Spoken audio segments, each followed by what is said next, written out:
الحمدللہ الحمدللہ الذی زین النبیین بحبیبہ المصطفیٰ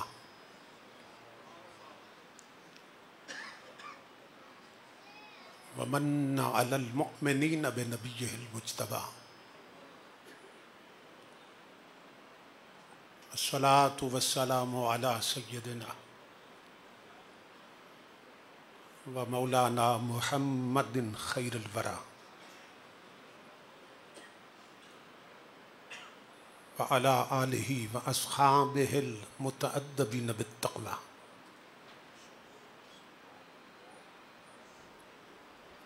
اما بعد فاعوذ باللہ السمیع العلیم من الشیطان اللعین الرجیم بسم اللہ الرحمن الرحیم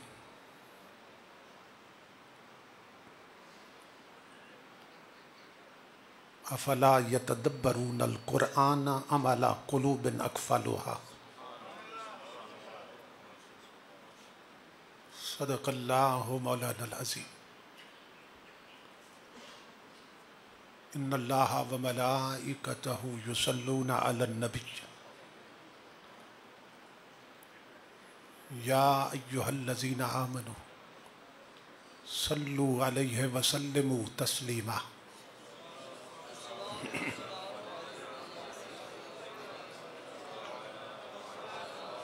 الصلاة والسلام علیکم وعلی آلک واصحابک یا سیدی یا شفیع المذنبین.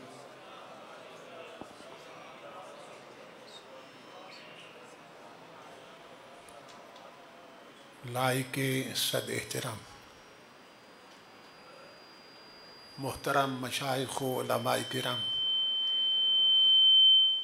اور معزز حاضرین و سامعین، اللہ رب العزت کا لاکھ لاکھ شکر ہے کہ جس نے اپنی توفیق خاص سے آپ کو اور مجھے آج کی اس عظیم الشان عظیم المقاصد اور کثیر البرکات ماہانہ درس قرآن مجلس میں حاضری کا شرف عطا کیا، اور اپنا اور اپنے محبوب مکرم صلی اللہ تعالیٰ علیہ وآلہ وسلم کا ذکر پاک اور پیغام عظیم سننے اور سنانے کی توفیق عطا فرمائی.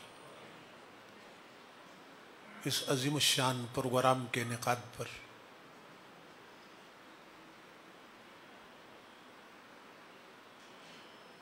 جو اپنے بزرگوں کے ایصال ثواب کے لیے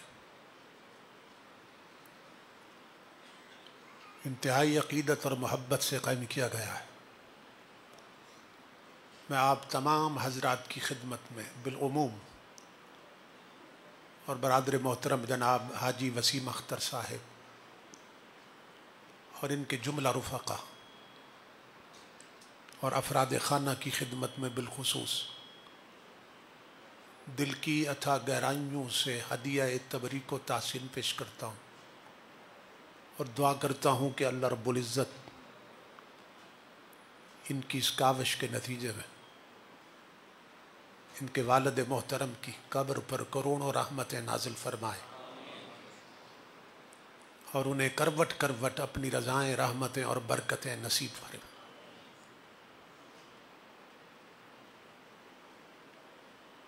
خوش بخت اور خوش نصیب ہوتے ہیں وہ لوگ جنہیں اللہ رب العزت اس طرح کی پاکیزہ مجالس میں حاضری کا شرف عطا کرتا ہے کہ ان محفلوں میں خود آیا نہیں جاتا بلکہ بلایا جاتا ہے. ہمارا مشاہدہ ہے، ہم دیکھتے ہیں بہت سے لوگ بہت قریب رہ کے نہیں آتے اور بہت سے لوگ بہت دور سے پہنچ جاتے ہیں. کئی امیر نہیں آتے مگر غریب پہنچ جاتے ہیں، کئی بڑی عمر کے نہیں آتے مگر چھوٹی عمر کے بچے پہنچ جاتے ہیں. اس کے سوا کچھ نہیں کہا جا سکتا کہ اللہ اور اس کے محبوب کی یہ بارگاہ اتنی بلند بارگاہ ہے کہ یہاں خود آیا نہیں جاتا بلکہ بلایا جاتا ہے، اور جب بلایا جاتا ہے پھر نوازا بھی جاتا ہے۔ میری طلب بھی تیرے ہی کرم کا صدقہ ہے، قدم یہ اٹھتے نہیں ہیں اٹھائے جاتے ہیں۔ نبی اکرم صلی اللہ تعالیٰ علیہ وآلہ وسلم کا ارشاد گرامی ہے، الدال علی الخیر کفاعلہ، کہ نیکی کی دعوت دینے والا ثواب اور اجر پانے میں نیکی کرنے والے جیسا ہی بن جاتا ہے۔ ایک اور حدیث پاک میں نبی اکرم صلی اللہ تعالیٰ علیہ وآلہ وسلم نے اسی بات کو یوں واضح فرمایا، من دل علی خیر فلہ مثل اجر فاعلہ، کہ جو دوسروں کو نیکی کی طرف راغب کرتا ہے، نیکی کے راستے کی طرف بلاتا ہے، تو اس کے رغبت دلانے سے اور اس کے بلانے سے جتنے لوگ بھی نیکی کے راستے پہ چل پڑتے ہیں، تو جتنا چلنے والوں کو ثواب عطا کیا جاتا ہے اتنا چلانے والے کو بھی عطا کر دیا جاتا ہے۔ ایک تیسری حدیث پاک میں نبی اکرم صلی اللہ تعالیٰ علیہ وآلہ وسلم اسی بات کو یوں واضح فرماتے ہیں، فرمایا المؤذن یشہد لہ کل رطب و یابس، کہ مؤذن جب مسجد میں اذان دیتا ہے تو اس کی آواز جہاں تک جاتی ہے ہر تر اور خشک سے قیامت کے دن اس کی آواز پر گواہ بن جائے گی۔ اور فَلَهُ مِثْلُ أَجْرِ مَنْ صَلَّى، اور اس کی آواز سن کر جتنے لوگ نماز پڑھنے کے لیے آئے، مؤذن کی اذان سن کر جتنے لوگ نماز پڑھنے کے لیے آئے، تنہا تنہا ہر شخص کو جتنا ثواب عطا کیا گیا اتنا اکٹھا مؤذن کی جھولی میں بھی ڈال دیا گیا۔ تو یہ تینوں حدیثیں بتا رہی ہے کہ جو دوسروں کے لیے نیکی کرنے کا سبب بن جائے، جتنا سب کو دیتے ہیں اتنا اس ایک کو بھی عطا کر دیتے ہیں۔ سبحان اللہ سبحان اللہ۔ تو آج کی یہ مجلس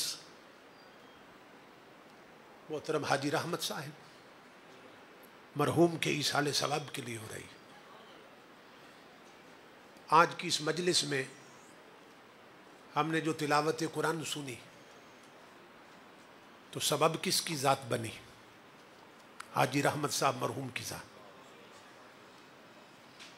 ہم نے جو نبی اکرم صلی اللہ تعالیٰ علیہ وآلہ وسلم کی ثنا خوانی سنی تو سبب کس کی ذات بنی؟ حاجی صاحب مرحوم کی ذات۔ جو خطاب ہو رہا ہے، یہ جو ہم نیکی کر رہے ہیں اور کما رہے ہیں، سبب کس کی ذات بنی؟ حاجی صاحب کی ذات۔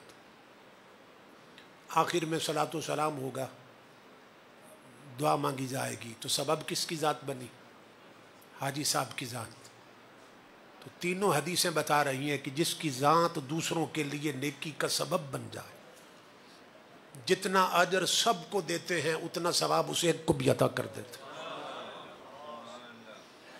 تو نتیجہ کیا نکلا کہ آج کی مجلس میں ہر شخص کو تنہا تنہا جتنا کچھ ثواب عطا کیا جائے وہ اکٹھا حاجی رحمت صاحب کی جھولی میں بھی ڈال دیا جائے، اس لیے کہ ان کی ذات ہم سب کے لیے نیکی کرنے کا سبب بن گئی۔ تو یہ خوش بختی کی علامت۔ نبی اکرم صلی اللہ تعالیٰ علیہ وآلہ وسلم فرماتے ہیں، تم نہیں سنتے مگر میں سنتا ہوں، تم نہیں دیکھتے مگر میں دیکھتا ہوں کہ قبروں میں پڑی ہوئی کئی میتیں چیخ رہی ہیں، منہ دنیا کی طرف کر کے چیخ رہی ہیں۔ تو امام الانبیاء فرماتے ہیں کہ ان کی قبروں سے چیخوں کی آواز آتی ہے اور وہ دنیا والوں کو آواز دے رہے ہیں کوئی دنیا میں جو آج ہماری غریبی پہ ترس کھائے؟ کیا مطلب کہ ایک بار درود پڑھ کے اس کا ثواب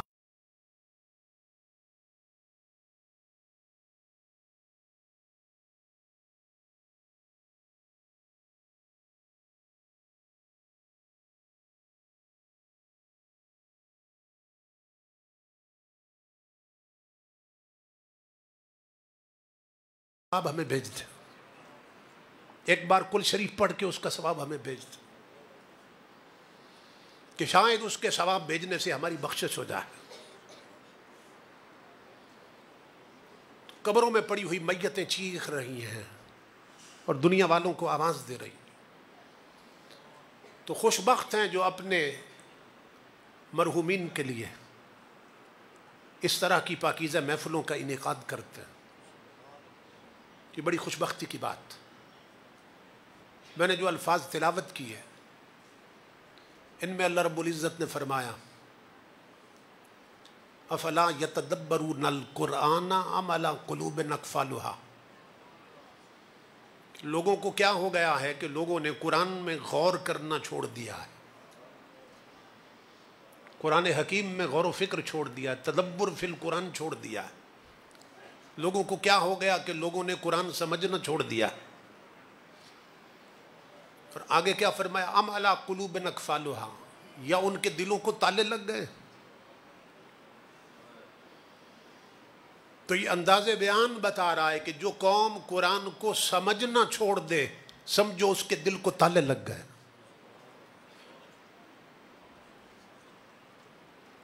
اور دلوں کو تالے لگنے سے مراد کیا ہوتی ہے؟ دل میلے ہو جاتے ہیں، دل گندے ہو جاتے ہیں، دلوں پہ زنگ چڑھ جاتا ہے، دل میلے ہو جاتے ہیں۔ اور جب دل میلے ہو جائیں تو امام الانبیاء کے غلام و معاشرے سے دین اٹھنا شروع ہو جاتا ہے۔ جب دل گندے ہو جائیں تو بہو بیٹیوں کے سروں سے چادریں اتر جاتی ہیں۔ جب دل میلے ہو جائیں تو جوان لڑکوں لڑکیوں کے ہاتھوں میں ٹچ موبائل آ جاتے ہیں، آنکھیں بدکاری میں مبتلا ہو جاتی ہیں۔ اور جب دل گندے ہو جائیں تو دودھ بیچنے والے پھر پانی ملانے شروع کر دیتے ہیں۔ جب دل میلے ہو جائیں تو ترازو میں تولنے والے پھر ڈنڈی مارنے لگ جاتے ہیں۔ جب دل میلے ہو جائیں تو اس معاشرے کی عورتیں میک اپ کر کے بن سنور کے بے پردہ بازاروں میں نکل آتی ہیں۔ جب دل میلے ہو جائیں تو اس قوم کی شادیوں پر ڈھول بجتے ہیں، ڈیک لگتے ہیں، طوائفوں کے گانے چلتے ہیں، گلوکاراؤں کے گانے چلتے ہیں، اور نبی کا قرآن گھر کی الماری میں بند پڑا رہتا ہے۔ جب دلوں کو تالے لگ جائیں تو تاجر بددیانت ہو جاتے ہیں۔ جب دل میلے ہو جائیں تو اس قوم کے افسر حرام خور ہو جاتے ہیں، اور جب دل میلے ہو جائیں تو اس قوم کے حکمران رب اور رسول کے باغی ہو جاتے ہیں۔ تو اللہ رب العزت فرما رہا ہے جو قوم قرآن سمجھنا چھوڑ دے، قرآن پر غور کرنا چھوڑ دے، سمجھو کہ اس کے دل کو تالے لگ گئے، دل میلے ہو گئے۔ ایک اور حدیث پاک میں امام الانبیاء نے فرمایا ان هذه القلوب تصدع كما يصدع الحديد اذا اصابه الماء، فرمایا میرے غلاموں ان دلوں کو بھی زنگ لگتا ہے جس طرح لوہے کو پانی سے زنگ لگتا ہے، فرمایا ان دلوں کو گناہوں سے زنگ لگتا ہے۔ آنکھوں نے غلط دیکھا تو زنگ دل پہ لگا، کانوں نے غلط سنا تو زنگ دل کو لگا، ہاتھوں نے غلط پکڑا تو زنگ دل کو لگا، پاؤں غلط اڈے کی طرف چل کے گئے تو زنگ دل کو لگا، زبان غلط بولی تو زنگ دل کو لگا۔ تو امام الانبیاء نے فرمایا کہ ان دلوں کو بھی زنگ لگتا ہے جس طرح لوہے کو پانی سے زنگ لگتا ہے۔ تو اصحاب رسول پریشان ہو گئے، وما جلاؤہا یا رسول اللہ صلی اللہ علیہ وسلم، عرض کی اللہ کے حبیب اگر لوہے کو زنگ لگ جائے اسے ہم مانج لیتے ہیں، کوئی چیز رگڑتے ہیں تو وہ چمک جاتا ہے، سیکل کرتے ہیں وہ صاف ہو جاتا ہے. تو دل تو اندر سینے میں بند ہیں، تو دلوں تک تو ہاتھ نہیں جاتے. تو اللہ کے حبیب اگر دل مانجنا چاہیں تو کس چیز سے مانجے جائیں؟ اگر دل دھونا چاہیں تو کس چیز سے دھوئے جائیں؟ تو امام الانبیاء نے 2 نسخے عطا فرمائے. فرمایا کثرت ذکر الموت و تلاوت القرآن. فرمایا موت کو اکثر یاد کرنا، جہاں بیٹھو موت کی بات کرنا، موت کا ذکر کرنا اور تلاوت قرآن کرنا. حضور نے فرمایا، آقا نے قرآن کی طاقت بتا دی. فرمایا میرے امتیوں، جہاں ہاتھ نہ پہنچے وہاں مصطفیٰ کا قرآن پہنچ جاتا ہے. جہاں تمہارے ہاتھ نہ پہنچے وہاں محمد عربی کا قرآن پہنچ جاتا ہے. اگر چاہو کہ من مانجے جائیں، اگر چاہو کہ من اجلے کر دیے جائیں، اگر چاہو کہ اندر کی میل کچیل اتر جائے، تو پھر قرآن پڑھا کرو، قرآن سنا کرو. یہ من کو صاف کر دیتا، اندر اجالے بھر دیتا ہے. جتنا قرآن پڑھا جاتا ہے امام الانبیاء کے غلاموں، اتنا اجالا آتا ہے، اتنی چمک آتی ہے، روشنی آتی ہے. حضور غریب نواز خواجہ معین الدین چشتی اجمیری رحمت اللہ تعالی علیہ بہت قرآن پڑھتے تھے. ایک پارہ شروع کیا، میں حیران ہوں، آپ کا سٹرکچر انسانوں والا ہے، پیکر انسان.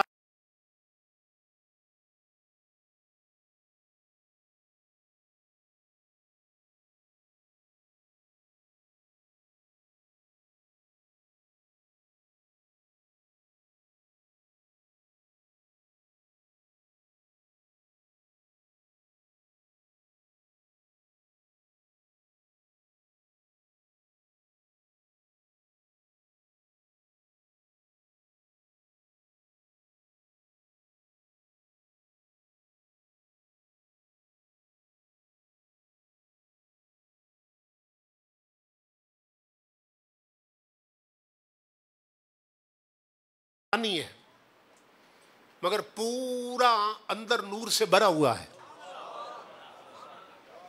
سر سے پاؤں تک نور ہی نور ہے. نہ کوئی قدورت ہے، نہ کوئی غلاظت، نہ کوئی گلا ہے، نہ کوئی چغلی. سر سے پاؤں تک آپ نور سے بھرے ہوئے ہیں. لیکن میری ٹینشن یہ ہے، میری پریشانی یہ ہے کہ آپ کے دل پہ ایک کالا نقطہ ہے، وہ کیا ہے؟ دل پہ کالے رنگ کا نقطہ ہے، وہ کیا ہے؟ غریب نواز ہنس پڑے. فرمایا میرے دل کا وہ داغ مٹ سکتا ہے. فرمایا ہندو جوگی میرے دل کا وہ داغ مٹ سکتا ہے. کہنے لگا کیسے؟ فرمایا اگر تو کلمہ پڑھ جائے.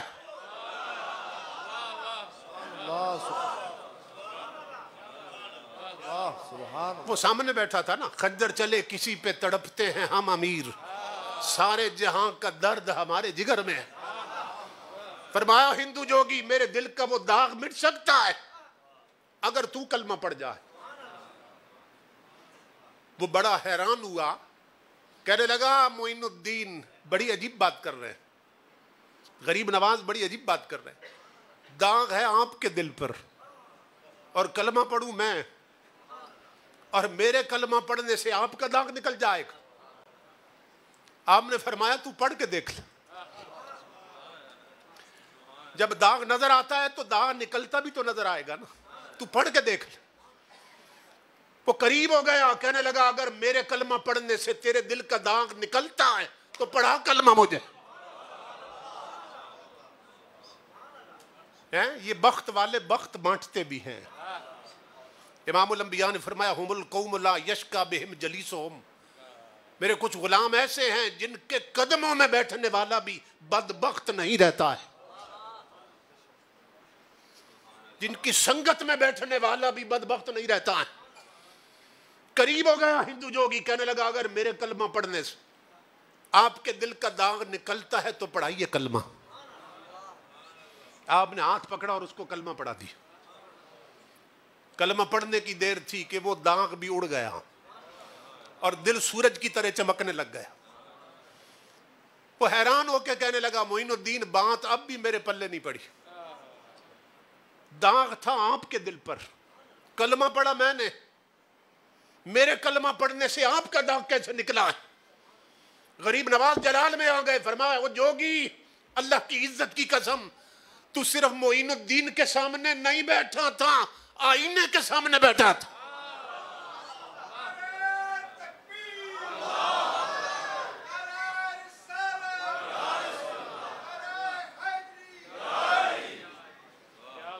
فرمایا تو جوگی ہندو سے کلمہ پڑھنے والے جوگی، تو صرف معین الدین کے سامنے نہیں بیٹھا تھا، آئینے کے سامنے بیٹھا تھا۔ کہ میرے دل کے آئینے میں تجھے اپنے کفر کا داغ نظر آ رہا تھا۔ تو اس لیے امام الانبیاء کے غلاموں، اگر ہم قرآن پڑھیں اور قرآن سنیں تو من میں اجالے آئیں گے، من صاف ہوگا۔ لیکن اس کے برعکس آج کیا ہے؟ رکشے پہ بیٹھو تو گانے چل رہے ہیں، سزوکی میں بیٹھو تو گانے چل رہے ہیں، ٹرک گزرے تو گانے چل رہے ہیں، ہوٹل پہ چلے جاؤ تو گانے چل رہے ہیں، شادی 10 دن بعد ہونی ہے، 10 دن پہلے اس گھر میں گانے چل رہے ہیں، جوان لڑکوں لڑکیوں نے ٹچ موبائل۔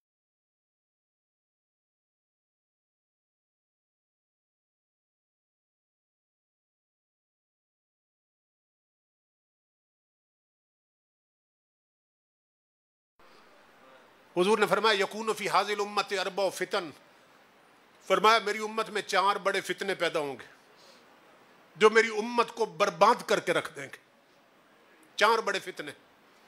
اور آخری فتنہ جو سب سے بڑا ہوگا اور امت کی بربادی کا سبب بن جائے گا، وہ کیا؟ فرمایا آخرها الغنا، میری امت کی بربادی کا آخری بڑا فتنہ گانا بجانا ہوگا۔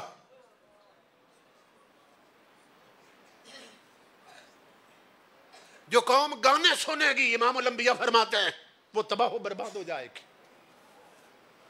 اب بتائیے ہماری اکثریت گانے سن رہی ہے اور گانے چلا رہی ہے، تو ہمیں بربادی سے کون بچا سکتا ہے؟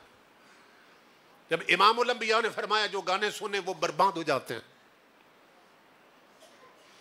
اور ایک اور حدیث میں امام الانبیاء نے فرمایا الغناء ينبت النفاق فی القلب کما ينبت الماء الزرع، فرمایا یہ جو گانے ہیں نا، گانے یہ دلوں میں اس طرح کھوٹ اور منافقت بھر دیتے ہیں جس طرح پانی سے کھیتی اگتی ہے۔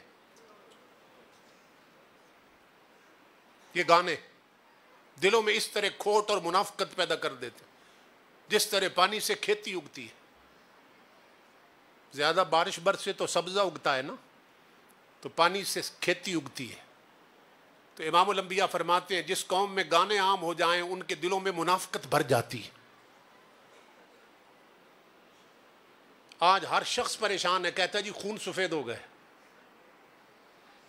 دوستوں میں وفا نہیں رہی، بھائیوں میں خلوص نہیں رہا، کوئی خالص بندہ نہیں ملتا۔ اس کا سبب کیا ہے؟ تو مدینہ سے آواز آ رہی ہے میری امتی، 15 صدیاں پہلے میں نے تجھے وجہ بتا دی تھی، اگر کوئی گھر گانوں سے خالی نہیں تو کوئی دل منافقت سے خالی کیسے ملے؟ کہ جہاں گانے ہوں وہاں منافقت آتی ہے، وہاں کھوٹ پیدا ہوتا ہے، وہاں دلوں کے اندر منافقت پیدا ہو جاتی ہے جہاں گانے عام ہو جائیں۔ اور قربان جائیں تاجدار کائنات کی رحمت پر، آپ نے ساتھ ہی علاج بتا دیا۔ اگر کوئی چاہے کہ یہ گانوں سے جو اندر کھوٹ بنا ہے یہ ختم ہو جائے اور جو میل کچیل آئی ہے وہ ختم ہو جائے، تو فرمایا القرآن ينبت الایمان فی القلب کما ينبت الماء الزرع، فرمایا گانے دلوں میں کھوٹ پیدا کرتے ہیں اور مصطفیٰ کا قرآن دلوں میں نور پیدا کرتا ہے۔ قرآن سے دل جگمگاتے ہیں اور گانوں سے دل کھوٹے ہوتے ہیں۔ آج یہی سبب ہے کیونکہ شادیوں پہ گانے چلتے ہیں نا، 10 20 دن پہلے گانے چلتے ہیں، ڈیک لگ جاتے ہیں، تو آج سب سے زیادہ طلاق واقع ہو رہی ہے۔ سروے رپورٹ کے مطابق گھر اجڑ رہے ہیں، بڑی خوشیوں سے شادی کرتے ہیں، بڑی خوشیاں مناتے ہیں، لیکن میاں بیوی کی بنتی نہیں ہے، یا لڑکی خلا کے لیے پہنچی ہوتی ہے عدالت میں اور یا لڑکا اس کو طلاق دے دیتا ہے۔ اس کا سبب کیا ہے؟ اس کا سبب گانے ہیں۔ حضور صلی اللہ علیہ وسلم فرما رہے ہیں کہ دلوں میں کھوٹ بھر جاتا ہے، پھر گھر کے بڑے افراد پھر ہاتھ ملتے ہیں، کہتے ہیں بڑا خرچہ کیا تو، مگر ان کی بنی نہیں آپس میں۔ تو ان سے میں کہتا ہوں کہ جب ان کی شادی ہو رہی تھی تو کیا تو نے اپنے رب رسول سے بنا کے رکھی تھی؟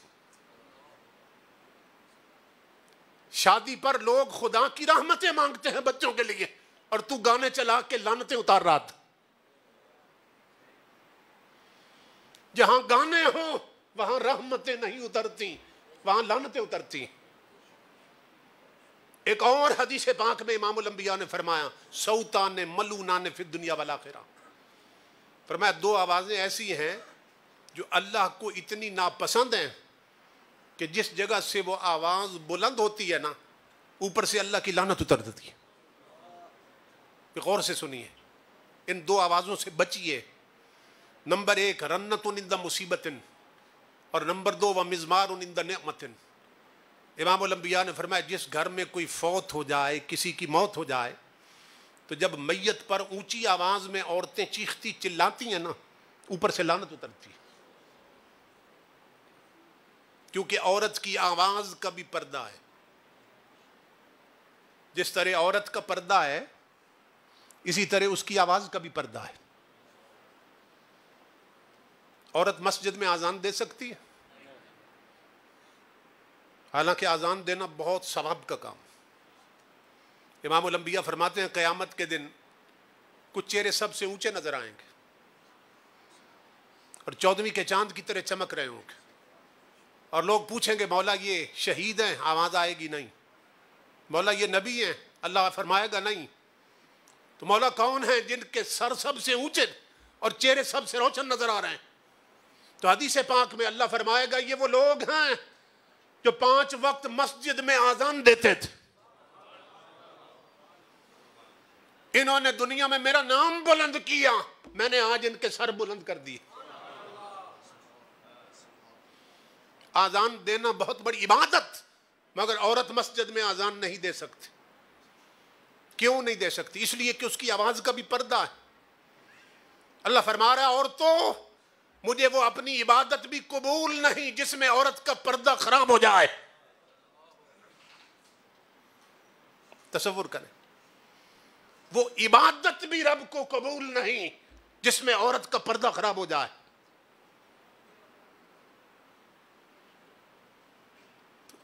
تو عورتیں جب اونچی آواز میں روتی ہیں میت پر تو اوپر سے لعنت اترتی ہے۔ اور نمبر 2 حضور نے فرمایا جس گھر میں شادی ہو، منگنی ہو، عقیقہ ہو، ولیمہ ہو، کوئی خوشی کا موقع ہو، اور اس گھر میں گانے چلیں، گانے، میوزک چلے، موسیقی چلے، راگ باجوں کی آواز آئے، ڈھول ڈھمکوں کی آواز آئے، اوپر سے اللہ کی لعنت اترتی ہے۔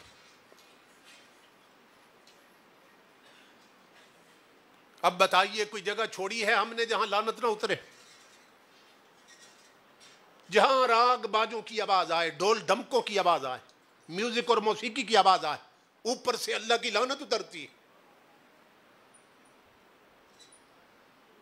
اور لعنت اترتی ایک پر ہے جو کام کر رہا ہے، برا کام کر رہا ہے اس پر اترتی، مگر جاتی کہاں تک ہے؟ حدیث قدسی میں اللہ فرماتا ہے اذا اصیت غضبت، اذا غضبت لعنت، وَإِنَّ اللَّعْنَةَ مِنِّي تَبْلُغُ السَّابِعَ مِنَ الْوَلْدِ۔ اللہ رب العزت فرما رہا ہے کہ جب کوئی لعنت کا کام کرتا ہے نا، میری لعنت اترتی اس ایک بدبخت پہ، لیکن اس کی 7 پشتوں تک چلتی رہتی۔ یہ توجہ طلب بات، یہ حضور غوث اعظم رضی اللہ تعالیٰ عنہ حدیث قدسی بیان کر رہے ہیں، اپنی تقریروں میں کرتے تھے کہ جب کوئی میری نہیں مانتا، میری نافرمانی کرتا ہے تو غضب تو مجھے غصہ آتا ہے۔ اللہ فرماتا ہے اذا غضبت لعنت، تو جس پر مجھے غضب آتا ہے اور غصہ آتا ہے میں اس پر لعنت بھیجتا ہوں۔ اور ان اللعنۃ منی تبلغ السابع من الولد، اور میری لعنت اترتی اسے ایک بدبخت پر ہے مگر 7 نسلوں تک چلتی رہتی.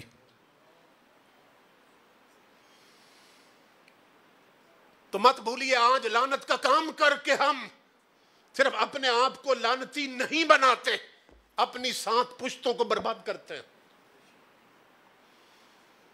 اور اس کے برعکس اللہ رب العزت فرما رہا ہے کہ جو رحمت کا کام کرے، جو میری مان لے، اذا اوتے تو ردی تو، جو میری مان لے میں راضی ہو جاتا ہوں. ہم راضی ہونے میں دیر نہیں لگاتے، اس کے کرم کی انتہائی کوئی نہیں. داتا صاحب لکھتے ہیں اگلے زمانوں میں ایک شخص تھا جو کبیرہ گناہ کرتا نا تو پھر گھر آ کے قسم کھاتا اللہ کی بارگاہ میں کہ ایک بار معاف کر دے، آئندہ گناہ نہیں کروں گا. اور جب گھر سے باہر نکلتا پھر کبیرہ گناہ کر لیتا. تو 70 بار اس نے کبیرہ گناہ کیا اور 70 بار توبہ کی اور 70 بار ہی توبہ توڑ دی اس نے. اب خود گھبرا کے گھر کے کونے میں بیٹھا تھا اور خود سوچ رہا تھا کہ جھوٹ کی بھی کوئی حد ہوتی ہے. میں نے اپنے رب سے اتنا جھوٹ بول لیا کہ 70 بار میں نے قسم کھائی اور توڑ دی. اب اگر میں توبہ کروں تو میرا رب مجھے معاف نہیں کرے گا. یہ خود سوچ رہا تھا. تو اس وقت غیب سے آواز آنے لگی، او میرے بندے، اور یہ 70 کی حد بھی تو نے لگائی ہے، میں نے نہیں لگائی ہے.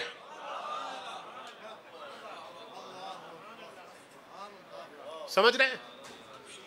آواز آئی، میرے بندے یہ 70 کی حد بھی تو نے لگائی ہے، میں نے نہیں لگائی ہے. وہ اب بھی اٹھ کے آ جا معافی مانگنے کے لیے، میری رحمتیں بڑھ کے تیرا استقبال کریں گے. سمجھ رہے ہیں؟ تو اللہ فرماتا ہے اذا اوتے تو ردی تو، جب کوئی میری مان لے، اپنی من مانی چھوڑ دے، من چاہے پہ نہ چلے، رب رسول کے چاہے پہ چلے، فرمایا ہم راضی ہو جاتے ہیں.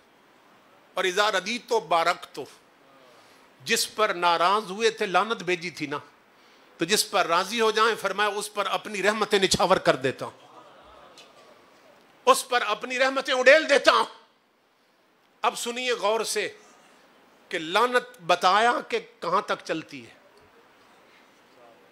7 پشتوں تک لعنت چلتی ہے، 7 پشتوں تک. تو مولا تیری رحمت جب اترے کسی پر تو کہاں تک چلتی ہے؟ فرمایا لیس لبرکتی نہایا، فرمایا مجھے اپنی عزت کی قسم لعنت کی حد ہوتی ہے، میری رحمت کی کوئی حد نہیں ہوتی ہے. سمجھ رہے ہیں؟ لعنت چلتی ہے 7 پشتوں تک، رحمت چلتی ہے قیامت تک نسلوں میں. اس لیے میرے بھائیوں خدا کے لیے رحمت کے کام کرو، رحمت کے کام کرو. گھروں میں رحمت اترے، اولاد پر رحمت اترے، کاروبار میں رحمت اترے، ہر کہیں رحمت اترے. اور جب رحمت اترتی ہے تو پھر ان کے قدموں میں بیٹھنے والے بھی بدبخت اور بد نصیب نہیں رہتے ہیں. شقی آئیں تو سعید بن جاتے ہیں، جہنمی آئیں تو جنتی بن جاتے ہیں. حضرت رابعہ بصری عورت ہیں مگر اتنی نیکی کی کہ اپنے دور کے بڑے بڑے مردوں کو پیچھے چھوڑ گئے. ہر رات کئی 100 رکعت نفل پڑھ کے سوتی ہیں، اور نفل پڑھ کے سو نہیں جاتی ہیں، روتی رہتی ہیں، اور روتے روتے پھر آنکھ لگ جائے تو سو جاتی. ایک رات آپ نفل پڑھ کے نا روتے روتے سو گئیں تو گھر میں چور گھس آیا، دیوار سے اندر آیا تو دیکھ کر پریشان ہوا کہ اللہ کی ولیہ کے گھر میں کیا ہونا تھا. 1-2 پرانے سوٹ پڑے تھے، مصلی بچھا تھا، ایک لوٹا پانی کا بھرا ہوا تھا، چند مٹی کے برتن تھے. تو اندر آ کے نا بہت پریشان ہوا. حضرت رابعہ بصری سو رہی ہیں کہ آج میری رات ضائع ہو گئی. چور پریشان ہوا کہ اس کے گھر میں تو کچھ نہیں رکھا. پھر سوچنے لگا چلو جو ہے یہی لے جاتا ہوں. ایک کپڑا بچھا کے نا وہ برتن اور وہ چیزیں ڈال لی اس نے اور گٹھڑی سی بنا لی. جب گٹھڑی کو ہاتھ لگایا نا اٹھانے کے لیے تو آنکھوں کا نور ختم ہو گیا. اس نے گھبرا کے گٹھڑی چھوڑ دی. تو جب گٹھڑی چھوڑ دی تو نور پھر سلامت ہو گیا. وہ بڑا حیران ہے. اس نے سمجھا شاید مجھے مغالطہ لگا تھا. پھر گٹھڑی کو ہاتھ ڈالا, پھر نور ضائع ہو گیا, ختم ہو گیا. جب گٹھڑی چھوڑتا ہے تو آنکھیں سلامت ہو جاتی, گٹھڑی کو چھیڑتا ہے تو آنکھیں ختم ہو جاتی ہیں. جب 2-4 بار ایسے کیا نا اس نے تو آسمانوں سے میرے رب کی آواز آنے لگی, او نادان کیا سمجھتا ہے رابعہ سو گئی تو میں بھی سو گیا ہوں.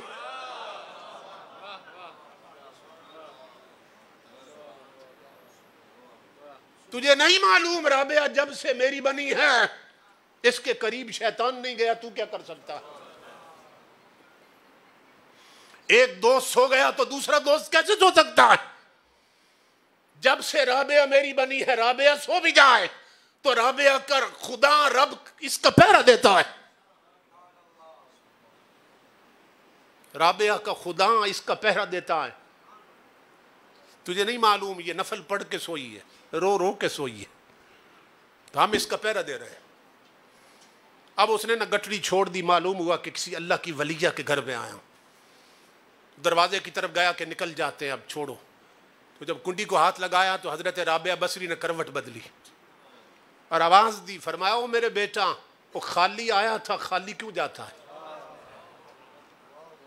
خالی آیا تھا, خالی کیوں جاتا ہے؟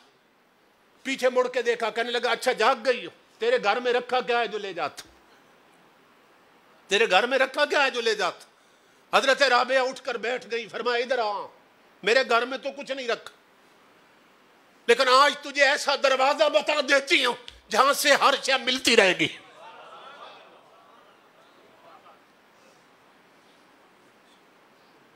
وہ پلٹ آیا, اس نے سمجھا کسی امیر آدمی کا گھر بتائیں گے. کہنے لگا کہاں جاؤں جہاں سے ہر شے ملتی ہے؟ آپ نے فرمایا جب میرے کہنے پہ پلٹے ہو تو میری مانو گے؟ اس نے کہا کیوں نہیں مانوں گا؟ اس لیے کہ آپ کا چہرہ جھوٹوں والا نہیں لگتا. آپ نے فرمایا یہ لوٹا بھرا ہے نا, یہ اپنے لیے بھرا تھا میں نے, کہ جب جاگوں گی تو پھر وضو کر کے تہجد پڑھوں گی. ایسا کر, میرا زندگی بھر کا تجربہ ہے, اگر 2 رکعت نفل پڑھ کے چوری کی جائے ہر شے مل جاتی ہے. حضرت رابعہ نے فرمایا وضو کرو. اس نے وضو کیا. کہنے لگا اب کیا کروں؟ فرمایا 2 رکعت نفل توبہ کی نیت سے پڑھو. جب ہاتھ بندھوا دیے نا اس کو, اپنی چادر پہ بٹھا دیا, اس کو اپنی چادر پہ کھڑا کیا. جب اس نے ہاتھ باندھ لیا اور گیا سجدے میں تو حضرت رابعہ نے آسمان کی طرف دیکھا, عرض کی اے رب مصطفیٰ میں تیری کمزور بندی, ایک مجرم کو یہاں تک لانا میرا کام تھا, اب قبول کرنا تیرا کام ہے.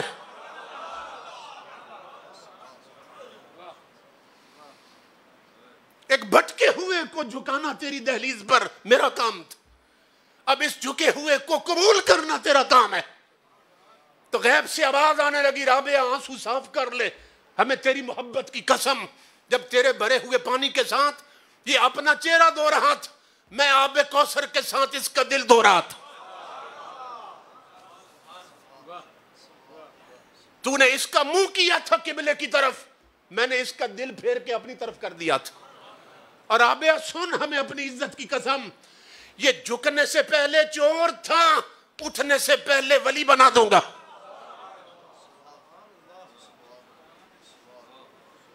میری ماں بہنوں بیٹیوں, کبھی حال یہ تھا کہ تمہارے دروازوں میں آنے والے چور بھی ولی بن جاتے تھے,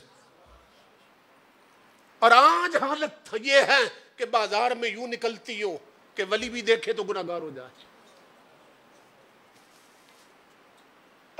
وضع میں تم ہو نصارہ تو تمدن میں ہنود, علامہ اقبال کہتا ہے, وضع میں تم ہو نصارہ تو تمدن میں ہنود, یہ مسلمان ہیں جنہیں دیکھ کے شرمائیں یہود. پیشانیوں پر سجدوں کے داغ تھے وہ ختم ہو گئے, مسجدیں ویران ہو گئیں, قرآن الماری میں پڑا منتظر ہے. امام الانبیاء کے غلاموں گھروں کے مصلے ویران ہو گئے، عورتیں نیٹ پہ یا ٹی وی پہ بیٹھی ہیں، اور تاجدار کائنات کا دین ٹھوکریں کھا رہا ہے۔ تو اس لیے اپنے آپ کو لاؤ دہلیز مصطفیٰ کی طرف، حضور کی چوکھٹ کی طرف، اور جو حضور کی چوکھٹ کی طرف آ جائیں تاجدار کائنات کے غلاموں، وہ زمانے کے امام بن جاتے ہیں۔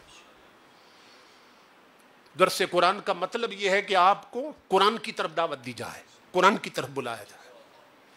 امام الانبیاء نے فرمایا آج ہر کوئی شکوہ کرتا ہے کہ کمائی میں برکت نہیں ہے، گھر میں نحوست ہے، بے برکتی ہے، رشتوں میں بے برکتی ہے، تو حضور فرماتے ہیں تبرک بالقرآن فإنہ کلام اللہ وخرج منہ، فرمایا قرآن سے برکت لیا کرو۔ یہ حدیث رسول ہے، برکت لینی ہے تو قرآن سے برکت لیا کرو، کیوں؟ یہ اللہ کا کلام ہے اور اس کی ذات سے جلوگر ہوا ہے۔ جسے گھر میں بے برکتی کا شکوہ ہے وہ گھر میں قرآن کی تلاوت کا ماحول بنا ہے، عرش الہی سے رحمتیں اتریں گی اس کے گھر کے اندر۔ اور وہ کان جو قرآن سنتے ہیں، قرآنوں کے ذریعے من میں نور اترتا ہے، وہ آنکھیں جو قرآن کی تلاوت کرتی ہیں، آنکھوں کے راستے سے من میں نور اترتا ہے۔ امام الانبیاء کے غلاموں جب قرآن کا نور قلب پر چھا جاتا ہے، پھر یہ ہاتھوں کی طرف آتا ہے، آنکھوں کی طرف آتا ہے، کانوں کی طرف آتا ہے، زبان کی طرف آتا ہے، پاؤں کی طرف جاتا ہے۔ امام الانبیاء فرماتے ہیں جب آنکھوں کی طرف آتا ہے تو ینظر بنور اللہ، وہ اللہ کا بندہ رب کے نور سے دیکھنے لگ جاتا ہے۔ جب ہاتھوں کی طرف آتا ہے تو وہ رب کا بندہ رب کے نور سے پکڑنے لگ جاتا ہے۔ جب رب کا نور کانوں کی طرف آتا ہے تو وہ رب کے نور سے سننے لگ جاتا ہے۔ جب ہاتھوں کی طرف آتا ہے تو یبطش بنور اللہ، وہ رب کے نور سے پکڑنے لگ جاتا ہے۔ اور جب پاؤں کی طرف جاتا ہے تو یمشی بنور اللہ، وہ رب کے نور میں چلنے لگ جاتا ہے۔ پھر زمانوں مکان کی وسعتیں اس کے قدموں کے سامنے سمٹ جاتی ہیں، اور جو وہ کہہ دے وہ رب کی تقدیر بن جاتی ہے، جو وہ لکھ دے وہ رب کی تقدیر بن جاتی ہے۔ کہ اس کے لیے گھر گھر مزاج بنانا ہوگا کہ قرآن کی تلاوت کی جائے۔ جو رکشوں پہ گانے چلاتے ہیں وہ قرآن چلائیں، جو سلوکیوں میں گانے چلاتے ہیں وہ قرآن کی تلاوت لگائیں۔ ہماری بسوں میں، ہماری کوچوں میں فلمیں چل رہی ہیں، وہاں اگر قرآن کی تلاوت ہو رہی ہو، اور شادیوں پر ڈھول نہ بجے، گانے نہ چلے، بلکہ شادی پر درس قرآن کی محفل رکھ دی جائے، شادی پر درس حدیث کی مجلس سجا دی جائے، تو اللہ کی عزت کی قسم لوگوں، صرف شادی میں تمہاری برادری شریک نہیں ہوگی، کملی والے بھی شادی میں شریک ہوں گے۔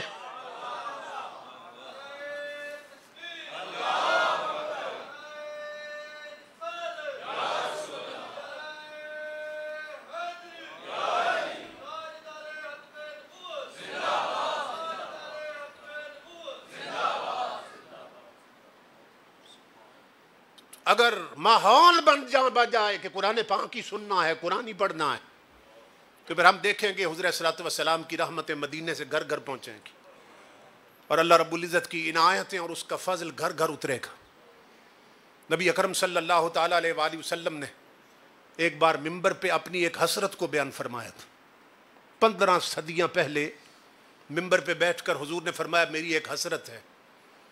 سورہ ملک، سورت ملک جو ہے، اس کی عظمت امام الانبیاء بیان فرما رہے تھے، تو حضور نے فرمایا احب ان تکون ہذہ السورۃ فی قلب کل رجل وامرأۃ من امتی، فرمایا یہ جو سورت ملک ہے نا، فرمایا میری حسرت ہے میرے ہر امتی کے سینے میں چلی جائے۔ 2 رکوع ہیں اس سورت کی، چھوٹی سی سورت، 30 آیتیں ہیں ٹوٹل۔ آیتیں کتنی ہیں؟ 30، اور رکوع کتنے؟ 2۔ بندہ جتنا بھی کند ذہن ہو نا، اگر صبح سے شام تک ایک آیت پڑھے نا، پڑھتا رہے یا سنتا رہے، تو شام تک ایک آیت یاد ہو جائے گی، تو مہینہ گزرے گا، 30 دن ہوتے ہیں مہینے میں، اسے پوری سورت یاد ہو جائے گی اور حضور کی حسرت پوری ہو جائے گی۔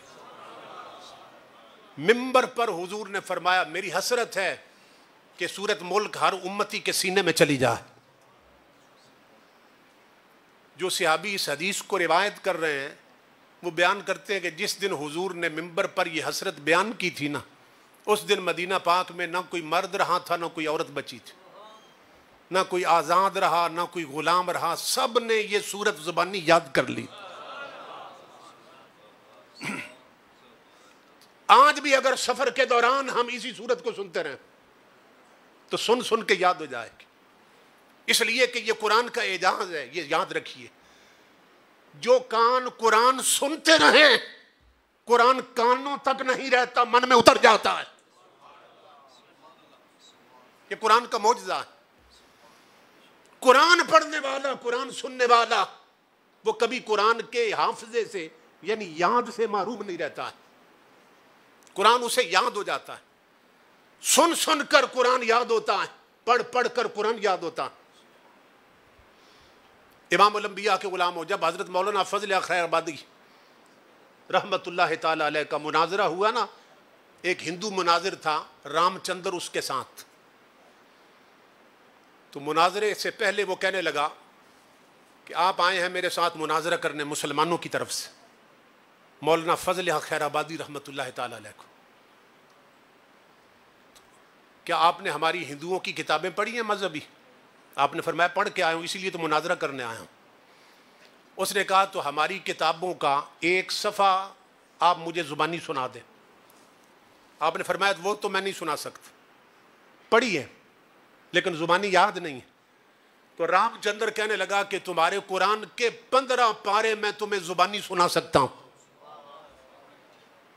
وہ ہندو تھا، اس نے کہا قرآن کے 15 پارے مجھے زبانی یاد۔ مولانا فضل خیر آبادی ہنس پڑے، فرمایا او ہندو رو رام چندر، او میں نہیں ہارا تو ہار گیا، تو نہیں جیتا میں جیت گیا۔ سن، تیری مذہبی کتابیں اتنی بوگس ہیں، بور ہیں کہ اس کا ایک صفحہ بھی زبانی یاد نہیں ہوتا۔ فرمایا یہ میرے نبی کے قرآن کا معجزہ ہے، دشمن پڑھتا رہے اس کے سینے میں بھی گھر بنا لیتا ہے۔ سمجھ رہے ہیں؟ فرمایا یہ قرآن کا معجزہ ہے، دشمن پڑھتا رہے اس کی چھاتی میں بھی ٹھکانہ بنا لیتا ہے۔ اگر ہندو بار بار قرآن کو پڑھے تو 15 پارے زبانی یاد ہو جائے، اگر مسلمان بار بار پڑھے تو کتنا کرم ہوگا۔ اس لیے میرے آقا کے غلاموں، ہمیں قرآن کی طرف آنا چاہیے۔ بچے جب کچھ سیکھنے کے قابل ہوں تو انہیں انگلش میڈیم سکولوں میں بعد میں بھیجیے، اور ان کی گٹی میں حضور کا قرآن پہلے رکھیے، کیونکہ ہر ایک کا اپنا کلچر ہے، ہر ایک کا اپنا لیونگ سٹائل ہے۔ جو کافر ہیں ان کے بچے جب کچھ سیکھنے کے قابل ہوتے ہیں تو وہ سب سے پہلے دنیاوی تعلیم دیتے ہیں انہیں، لیکن مسلمانوں کا کلچر کیا ہے، اسلام کا کلچر کیا ہے کہ مسلمان کا بیٹا جب کچھ سیکھنے کے قابل ہو تو سب سے پہلے اسے اپنے نبی کا قرآن پڑھاتا ہے۔ یہ ذہن میں رکھیے کہ بچوں کو سب سے پہلے حضور کا دین پڑھانا ہے، قرآن پڑھانا ہے، اسلام پڑھانا ہے، کہ کم از کم اتنا قرآن تو پڑھ لے اور اتنا دین تو سمجھ لے جو ایک مسلمان کے لیے ضروری ہوتا ہے۔ ورنہ نوبت یہاں تک پہنچ چکی ہے کہ ایک کمشنر صاحب کے والد فوت ہو گئے، تو جب جنازہ پڑھنے لگے نا اپنے والد کا، کمشنر صاحب، انہوں نے جیب سے رومال نکالا اور زمین پہ رکھ دیا کھول کے۔ تو ہمارے ایک دوست پاس کھڑے تھے، انہوں نے کہا کمشنر صاحب یہ آپ نے رومال زمین پہ کیوں پھیلا دیا ہے؟ تو وہ کہنے لگے کہ نیچے دری نہیں ہے، چٹائی بھی نہیں ہے، تو جب سجدہ کریں گے تو مٹی لگ جائے گی منہ کو۔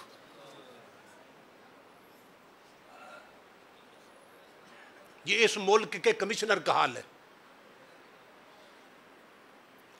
اب اس کے باپ کی میت چیخ رہی ہوگی، اپنے مقدر پہ رو رہا ہوگا وہ بوڑھا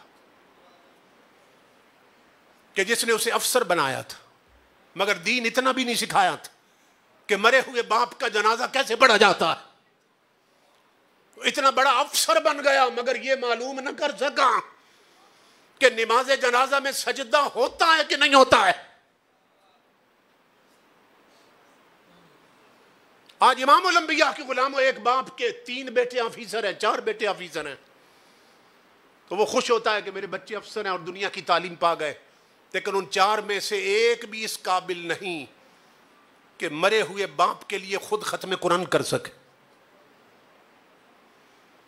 آج 3 4 بیٹیاں استانیہ بن گئی، بی ایڈ کر لیا، ایم ایڈ کر لیا، MSc کر لیا، LLB کر لیا، اور ماں فخر سے برادری میں بتاتی ہے میری بیٹیاں سب پڑھی لکھی ہیں، مگر اسے نہیں معلوم یہ اتنی نالائق ہیں کہ ایک بھی اس قابل نہیں کہ تیرے مرنے کے بعد تیرے لیے تیری بیٹی ختم قرآن کر سکے۔ انجام غلامی کیا کہیے، بربادی سی بربادی ہے۔ جو درس چاہے بتا نے دیا وہ درس پڑھانا بھول گئے۔ عبرت کا مرقع یہ پستی اور قابل حیرت یہ مستی، اوروں کو جگانا یاد رہا خود ہوش میں آنا بھول گئے۔ اس لیے تاجدار کائنات کے غلاموں ہمیں آنا ہے قرآن کی طرف، ہمیں آنا ہے تاجدار کائنات کے دین کی طرف۔ اگر نہ آئے تو ہمارے بچے اپنی اسلامک آئیڈینٹی بھی گم کر بیٹھیں گے، جو اسلامی تشخص ہیں اور اپنی پہچان ہے وہ بھی گما بیٹھیں گے۔ تو ان معصوموں کے سینے میں سب سے پہلے حضور کا دین ڈالیے، ان کے کانوں میں سب سے پہلے حضور کے قرآن کی تلاوت ڈالیے، ان کی زبان کو سب سے پہلے مصطفیٰ کا قرآن پڑھنا سکھائیے، تاکہ انہیں معلوم ہو کہ ہم مسلمان ہیں اور ہمارا طریقہ زندگی حضور صلی اللہ علیہ وسلم کی سنتوں پہ چلنا ہے اور طریقوں پہ چلنا ہے۔ امام الانبیاء کے غلاموں، ایک وقت تھا کہ جب گھر گھر تلاوت قرآن ہوتی تھی،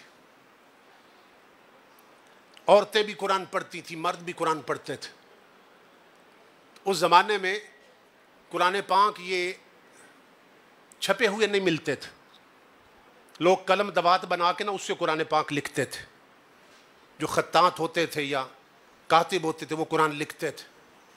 تو باپ لکھا ہوا قرآن لے آتا اور اپنی بیٹی کو ورق بھی لا کے دیتا اور قلم دوات بھی دیتا، اور اسے کہتا کہ یہ مانگے کا قرآن پاک ہے، مانگ کے لایا ہوں، تو اپنے ہاتھوں سے پورا قرآن لکھ لو۔ تو وہ بیٹی روزانہ وضو کر کے مصلی پہ بیٹھ جاتی اور قرآن لکھنے لگ جاتی۔ 2 سال میں وہ پورا قرآن اپنے ہاتھوں سے لکھ لیتے۔ تو جب لکھ لیتی تو وہی لکھا ہوا قرآن جلد بنا کے نا بیٹی جب رخصت ہوتی تو رخصتی میں بیٹی کو تحفے میں دیتے۔ وہ 2-3 سال تک جو بچی کا رابطہ رہتا قرآن کے ساتھ، کہ آنکھیں قرآن پڑھ رہی ہوتی، زبان قرآن پڑھ رہی ہوتی، ہاتھ قرآن لکھ رہے ہوتے، تو قرآن اس کے من میں اپنا نور اتار دیتا تھا، اور زندگی بھر اس بچی کو جب اپنے گھر میں شادی شدہ ہو کے جاتی تو اور شے بھول جاتی مگر قرآن کی تلاوت نہیں بھولتی تھی۔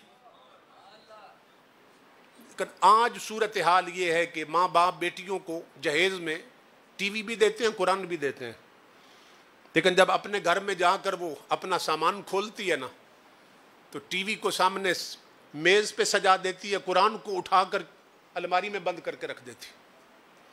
جسے سامنے رکھنا تھا اسے چھپا دیا، جسے چھپانا تھا اسے سجا دیا۔